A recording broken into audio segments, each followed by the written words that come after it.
నాగర్ కర్నూలు జిల్లా కొల్లాపూర్లో ఎన్నికల ప్రచారంలో కేంద్ర మంత్రి నితిన్ గడ్కరీ పాల్గొన్నారు. ఈ సందర్భంగా సోమశిల దగ్గర నిర్మించబోయే సోమశిల సిద్ధేశ్వరం వంతెన ప్రతిపాదిత స్థలాన్ని పరిశీలించారు. అనంతరం కొల్లాపూర్ పట్టణంలో ఏర్పాటు చేసిన కొల్లాపూర్ పరివర్తన్ సభలో పాల్గొన్నారు.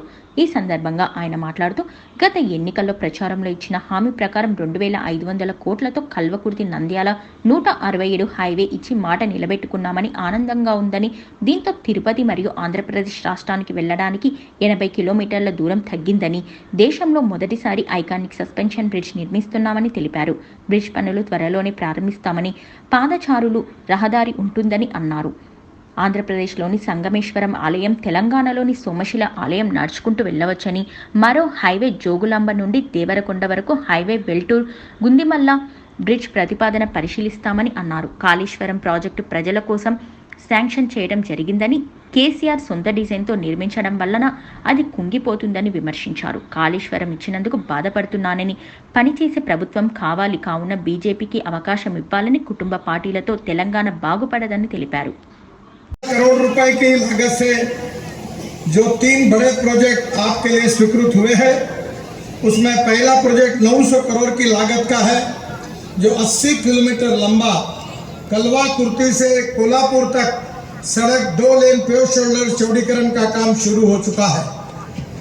दूसरा जो है वो 1100 करोड़ की लागत से विश्व की आधुनिकतम टेक्नोलॉजी से बनने वाले 4 lane new iconic cable stayed suspension bridge over river Kushla, इसका इंटरनेशनल टेंडर हमने बुला लिया है और जल्दी इसको हम लोग फाइनल करेंगे। इस आधुनिक पुल के कार्य में सड़क यातायात के साथ टूरिज्म और कल्चर डेवलपमेंट को भी ध्यान रखा गया है। ये हिंदुस्तान का ऐसा पहला ब्रिज है कि जिस ब्रिज पर पेडेस्ट्रियन वॉकवे, पैदल चलने के लिए आप सब लोगों को सुविधा की है और जिस माध्यम से तीर्थयात्री और पर्यटक कृष्णा नदी के इस किनारे पर स्थित तेलंगाना के प्राचीन सोमेश्वरालय मंदिर और नदी के उस किनारे आंध्र प्रदेश के स्थित अति प्राचीन संगमेश्वर के बीच आसानी से पैदल यात्रा करते हुए नदी पहाड़ के प्राकृतिक सौंदर्य का आनंद ले सकेंगे। देना चाहता हूँ कि हमारा देश विश्व की आर्थिक महाशक्ति बन रहा है। We are the fastest growing economy in the world. मैं ट्रांसपोर्ट का मंत्री हूं। 16 लाख करोड़ का फॉसिल फ्यूल पेट्रोल डीजल आयात होता है। हमने ये निर्णय किया कि इस देश का किसान केवल अन्नदाता नहीं, ऊर्जा दाता बनेगा। इतना ही नहीं तो बिटुमिन दाता बनेगा और अब वो हवाई ईंधन भी बनाएगा। मुझे बताते हुए खुशी हो रही है कि ब्रोकन राइस से, मक्के से, शुगर केन जूस से, मोलाइसिस से इथेनॉल बनता है और इथेनॉल पर टीवीएस, बजाज और हीरो की स्कूटर, मोटरसाइकिल, ऑटो रिक्शा आई है। टोयोटो की इनोवा गाड़ी मेरे पास दिल्ली में है, जो 100% इथेनॉल पे चलती है, 60% बिजली तैयार करती है और अगर पेट्रोल के हिसाब से, अगर एवरेज का हिसाब से अगर रेट लगाया तो पेट्रोल का भाव 25 रुपये लीटर होता है। मेरे पास पानी से हाइड्रोजन निकलता है, उसके ऊपर चलने वाली भी गाड़ी है। मेरे पास इलेक्ट्रिक की भी गाड़ी है। आज इलेक्ट्रिक की गाड़ी, स्कूटर, बस, कार सब पॉपुलर हो गई है। आज मैं हवा में चलने वाली इलेक्ट्रिक बस हम देश में लाना चाहते हैं। मैं इस देश के विकास के लिए मोदी जी के नेतृत्व में हम 21वीं सदी का ट्रांसपोर्ट बनाना चाहते हैं, इंपोर्ट को कम करना चाहते हैं और किसान को ऊर्जादाता बनाना चाहते हैं और गांव समृद्ध और संपन्न बनाना चाहते हैं। गांव गरीब मजदूर किसान का कल्याण करना चाहते हैं और देश को दुनिया की $5 ट्रिलियन की इकोनॉमी बनाकर आत्मनिर्भर भारत बनाने की सोच लेकर हम काम कर रहे हैं। उसके लिए आप सब लोगों का अगर आशीर्वाद मिलेगा तो निश्चित रूप से ये भविष्य तेलंगाना का भी बदलेगा, ये मेरा दृढ़ विश्वास है। और आंध्र प्रदेश के अन्य जिलों में जाने के लिए 80 किलोमीटर की दूरी कम होने वाली है।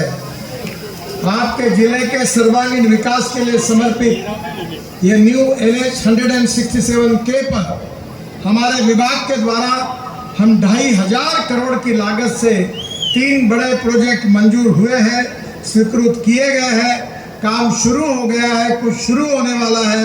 इस बात के लिए मैं आप सबको और सुधाकर राव जी को, जिनके मान पर मैंने ये काम किया, उनको और आपको बहुत बहुत बधाई और शुभकामनाएं देता हूँ।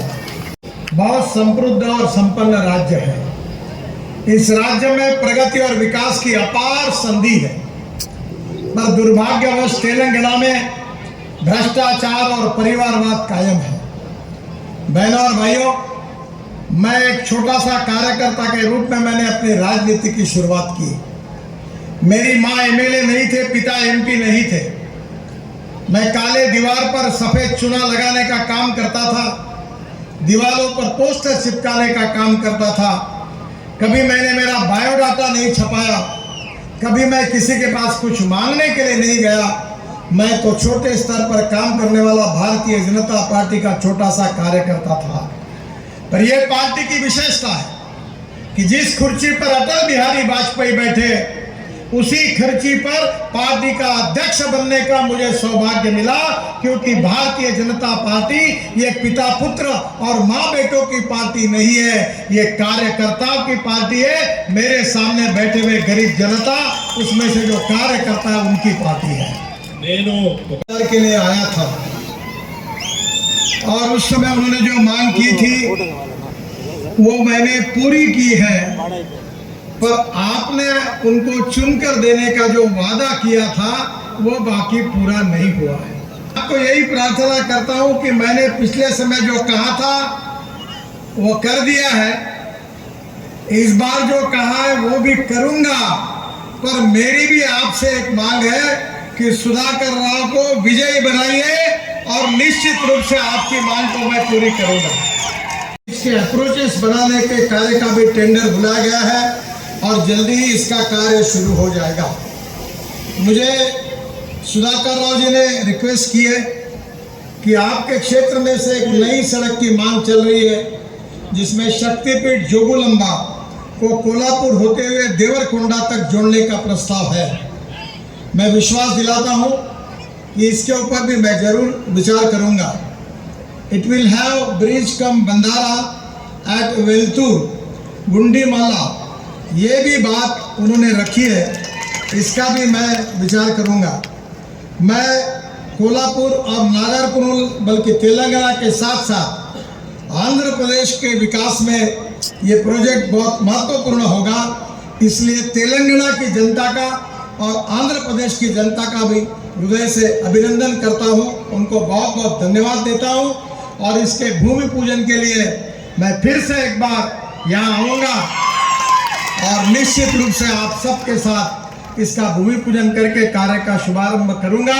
मेरा वादा मैंने पूरा किया है, अब मैं ये देखूंगा कि आपका वादा आप पूरा करते या नहीं करते। ऑलरेडी